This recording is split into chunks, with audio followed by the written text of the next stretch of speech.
Et voilà, je vous présente en direct Coucou chez les petites bêtes aux éditions Usborne. Alors du coup, c'est un livre qui est comme idéal encore pour les petites mains, hein, parce que voilà, ma main fait tout. Donc les enfants à partir de 2 ans peuvent le prendre sans problème. Donc c'est un livre tout d'abord hein, aux pages cartonnées assez épaisses. Par contre, par rapport au précédent, les rabats sont un petit peu plus petits et plus fins. Donc un petit peu moins solides. Mais bon, moi mes petites puces, elles ont l'habitude de manipuler les livres, elles en prennent soin. Mais si vous avez des petits bouts, franchement, je vous conseille celui-ci. Voilà. Ou en tout cas, si vous avez des petits enfants qui prennent pas encore trop soin des livres, prenez plutôt l'autre. Du coup, ici, vous avez comme des illustrations un petit peu plus détaillées, beaucoup plus d'insectes présents. Des petits détails, des petits insectes pour attirer l'œil, pour chercher. On a des petites découpes aussi. Voilà, des petits trous par ici aussi.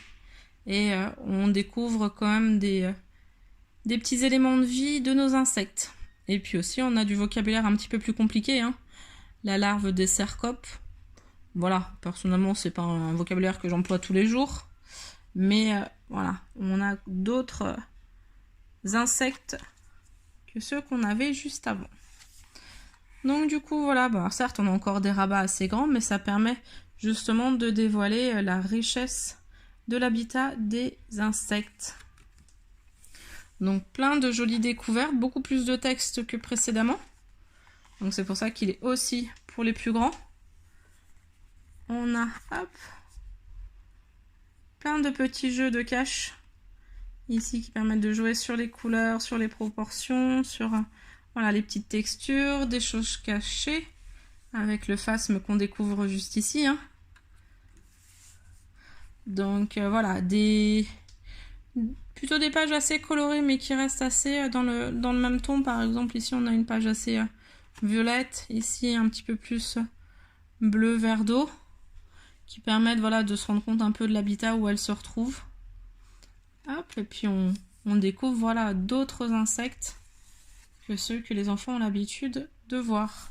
Bien entendu, hein, on découvre toujours aussi ceux qui les intéressent, tels que les abeilles et le miel. Les papillons aussi, mais surtout aussi les scarabées avec les cerfs-volants. Voilà, du coup on apprend aussi comment ils se nourrissent et puis leur bébé. Du coup pareil ici avec des petites cachettes surprises, mais vous les découvrirez si vous l'avez. Et on finit par l'hôtel à insectes. Malheureusement, habitant en ville, je ne peux pas en mettre sur mon balcon, mais on en a de plus en plus qui se développent dans les jardins, dans les parcs. Donc les enfants commencent à les découvrir et ça permet justement de voir ce qu'ils préfèrent, où ils se trouvent et tout. Donc voilà, j'espère que ce petit livre vous aura plu de Coucou chez les petites bêtes.